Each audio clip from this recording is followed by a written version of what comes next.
지금 사실은 굉장히 어려운 시기이고 어떤 경영자는 내가 계속 해야 되나 이런 마음까지 드는 너무너무나 힘든 시기입니다. 이때일수록 로우에 집중하자고요. 말것에. 기업의 본질이 뭐냐? 이 책은 비즈니스가 단순히 기업의 이윤을만을 추구하고 기업의 종사자들이 잘 먹고 잘 사는 데에 집중되어져 있다라고 하는 일반의 인식을 그거 아니다. 일이라고 하는 것은 바로 사랑으로 하는 것이다. Work is love. 일은 바로 사랑으로 하는 것이다. 라고 생각하는 미국 사회 또는 유럽 사회에 있는 리더들이 나는 기업을 어떻게 생각하고 어떤 마음으로 기업을 운영하고 있고 그랬을 때 어떤 결과가 나타난다라고 하는 글들을 기고를 했고 그것을 크게 한 5페이지로 이렇게 만들어 놓은 이야기이고 이런 이야기들은 피터 드러커의 사상과 철학에서 배경이 됐고 사실은 기업주의가 가장 발달된 미국의 어떤 철학과 근간이 되어져 있다 이렇게 판단할 수 있습니다. 드러커가 이제 이런 표현을 썼습니다. 창밖을 바라볼 때 다른 사람들에게는 보이지 않지만 당신이 볼 수 있는 게 뭐냐? 그것이 바로 당신의 사명이다. 그 사명을 이루기 위한 가장 효과적인 방법이 바로 기업을 이루는 것이다. 이런 표현을 쓴 거죠.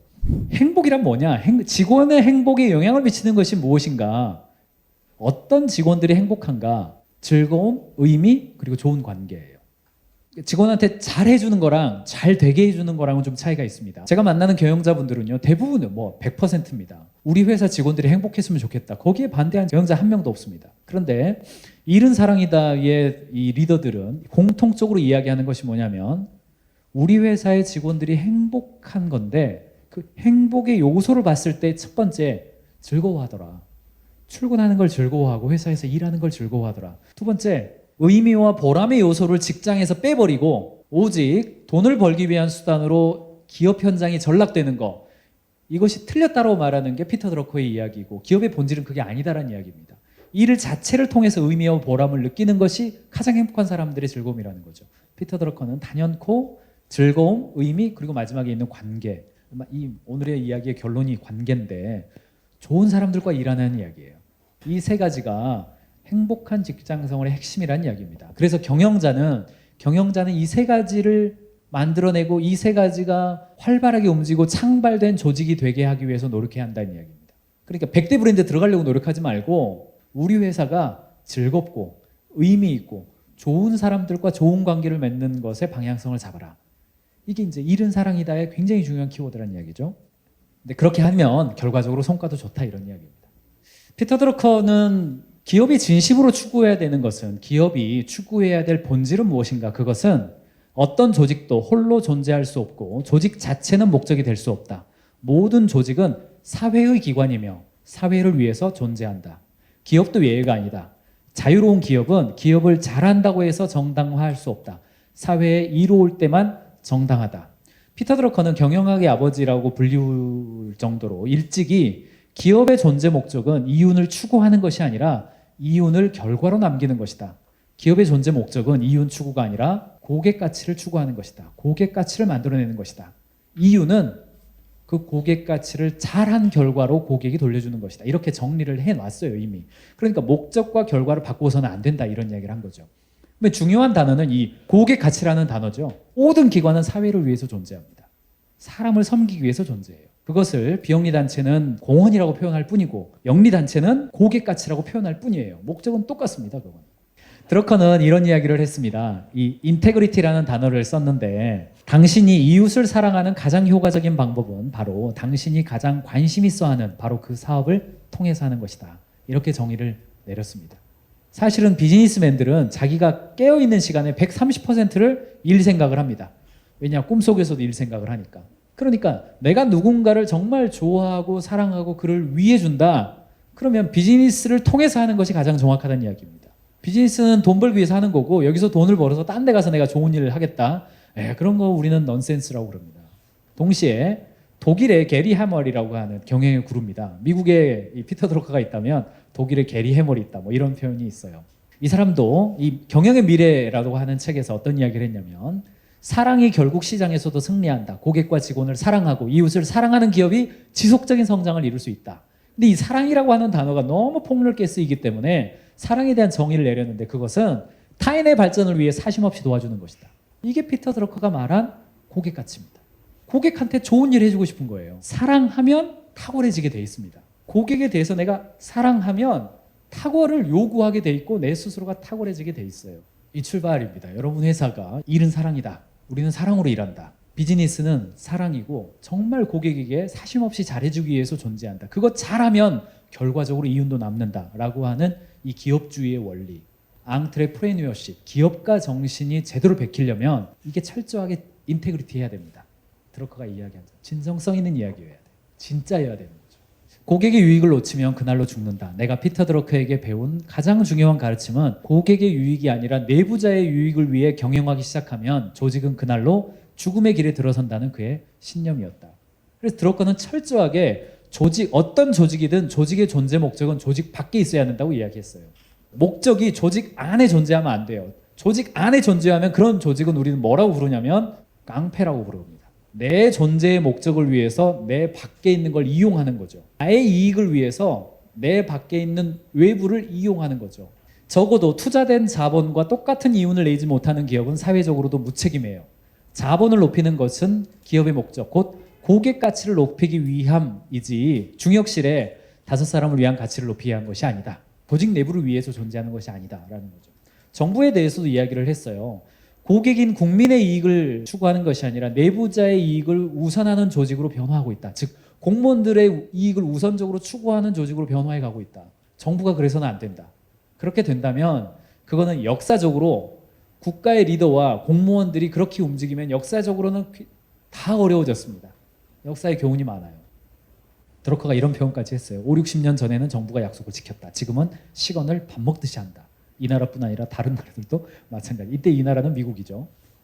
그래서 이 바퍼포드 피터 드러커에게 인생 경영 수업을 받다라고 하는 책인데요. 드러커가 이런 질문을 합니다. 이 바퍼포드가 케이블 방송 산업을 우리나라 돈으로 한 3천억 정도 매출을 하던 때입니다. 아주 잘 나가는 매출이죠. 그러면서 이제 코칭을 이렇게 경영을 잘하기 위한 코칭을 받았죠.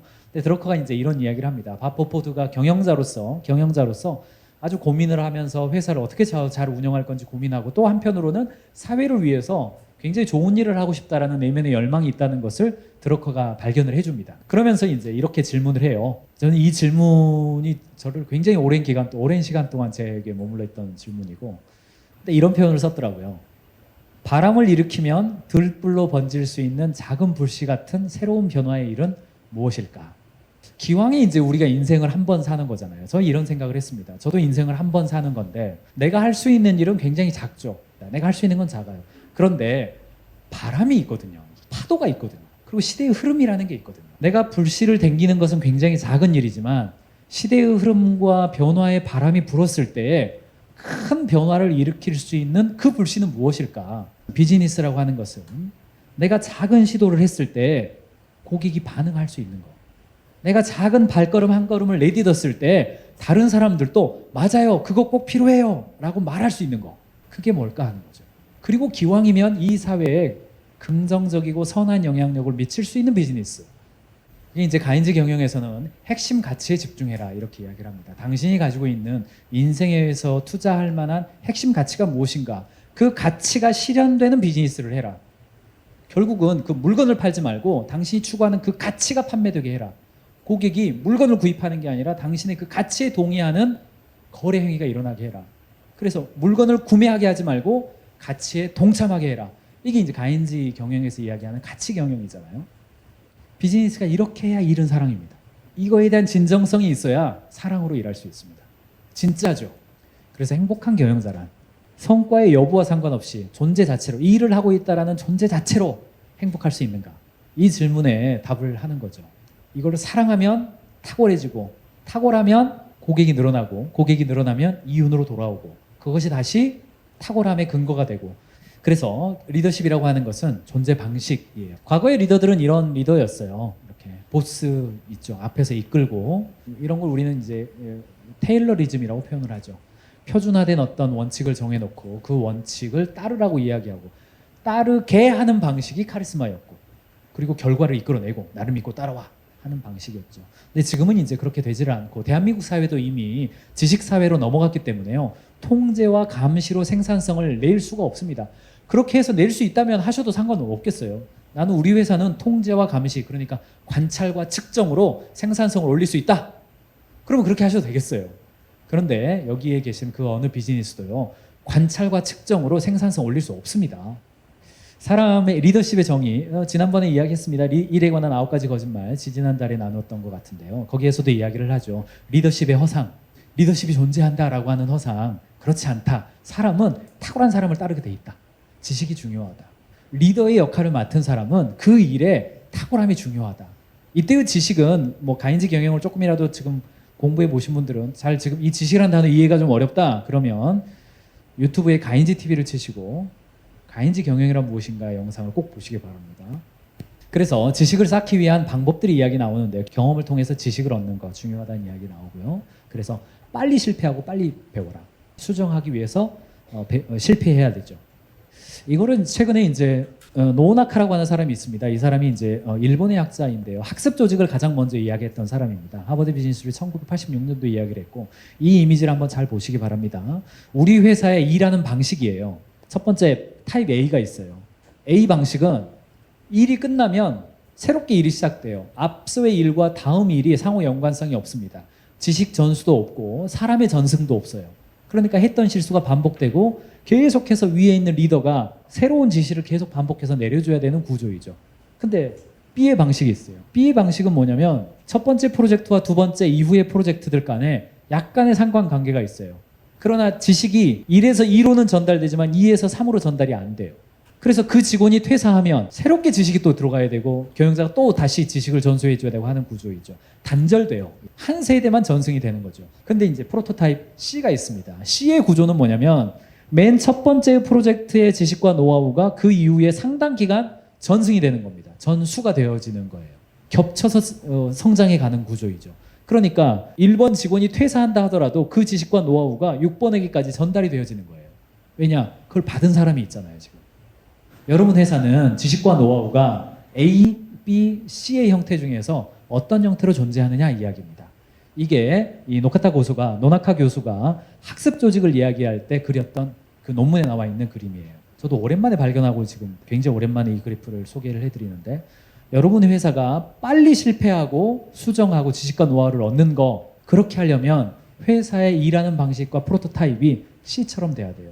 반드시 그 일을 했던 사람이 그 일에 대한 경험과 현장의 정보를 기록해놔야 됩니다. 그리고 그걸 나누는 이야기가 있어야 돼요. 봉사 두 번째 파트에서도 한 가지만 이야기하겠습니다. 진정한 변화에 대한 이야기고 김용훈 이제 WTO 부총재까지 간 한국인이에요.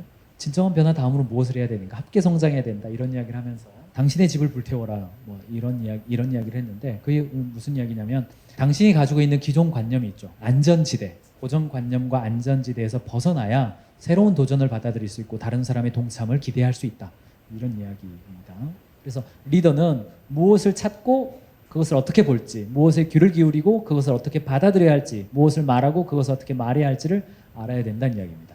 뭘 강조하고 싶은 거냐면 김용 부총재는 당신이 이야기할 말을 누군가가 물어보면 답할 준비를 해놔라 이야기예요. 성경에 보면 어떤 이야기가 나오냐면 당신이 가진 소망에 대해서 물어보는 자들에게 당신이 언제나 대답할 준비가 되어 있어야 합니다. 이런 이야기가 나와요. 같은 이야기죠. 성경에 나와 있는 그 소망이라고 하는 것은 이제 영원한 생명에 대한 이야기예요. 개인적 삶에 대한 이야기인데 기업도 마찬가지입니다. 기업이 가지고 있는 가치가 있잖아요. 우리는 이래서 일을 합니다. 우리의 사랑이란 이런 겁니다. 라고 하는 어떤 소망이 있잖아요. 그것을 누군가가 물어봤을 때 대답할 준비가 되어 있어야 된다. 그것을 스토리 형태로 하는 것이 더 좋고 스토리 이야기는 오늘의 주제가 아니니까 제가 이야기 안 합니다만 말할 준비가 되어 있어야 돼요. 근데 저는 많은 경영자들을 만나오면서 너무나 아쉽게도 사장님이고 파운더예요. 창업자예요. 그런데 지금 무슨 일 하세요? 물어보면 그럼 조그만 자영업 좀 합니다. 조그만한 공장 운영합니다. 그냥 풀칠하고 삽니다. 너무너무 안타까워요. 그렇게 말할 일이 아니죠. 소망에 대해서 이야기를 해야죠. 왜 시작했다 이거.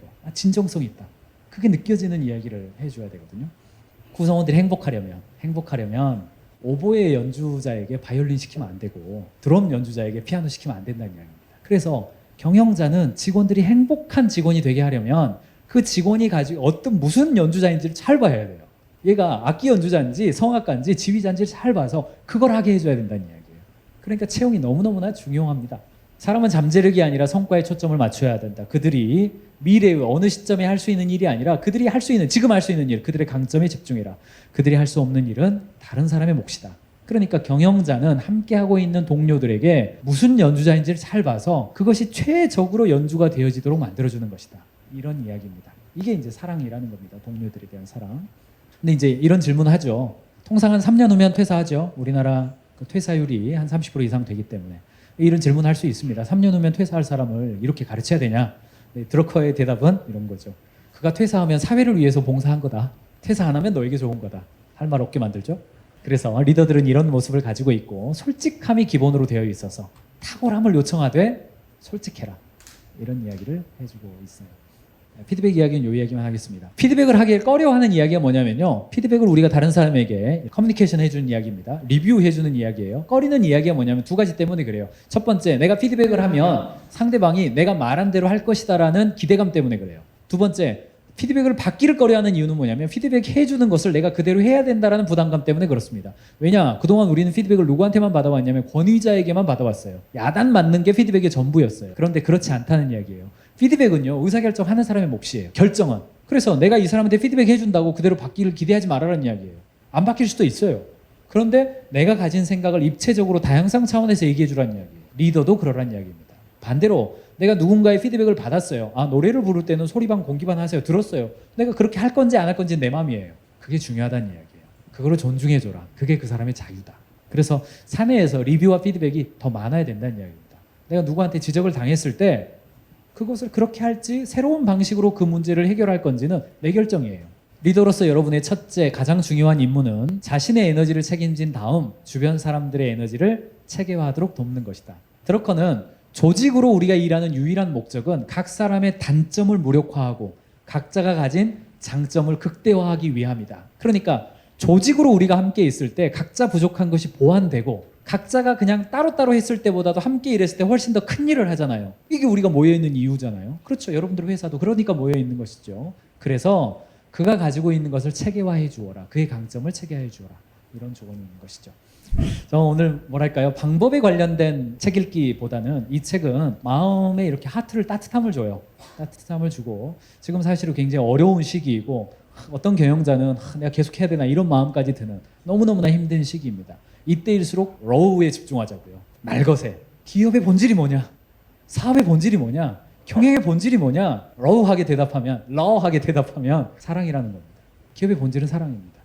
그래서 그 사랑이 진정성 있게 작동하고 그것이 탁월성 있게 등장해서 고객으로부터 다시 사랑받고 다시 그것이 탁월함으로 선순환 되어지는 이걸 만들어내는 거, 그리고 그것이 나 혼자 하는 게 아니라 문화로 정착되게 하는 거, 그것이 이 일은 사랑이다. 헤셀바인 재단이 이야기하고 싶었던 거고, 저도 다시 이 책을 읽으면서 아, 내가 기업의 대표로서 왜 하지? 바람이 불면 들불처럼 벌집, 불길. 그 사랑은 뭘까? 이런 생각을 하면서 책을 읽었습니다. 저도 여러분들이 이 책을 뭔가 구조하기보다는요, 그렇게 하트로 책을 읽으셨으면 좋겠습니다. 여기서 마치겠습니다. 수고하셨습니다.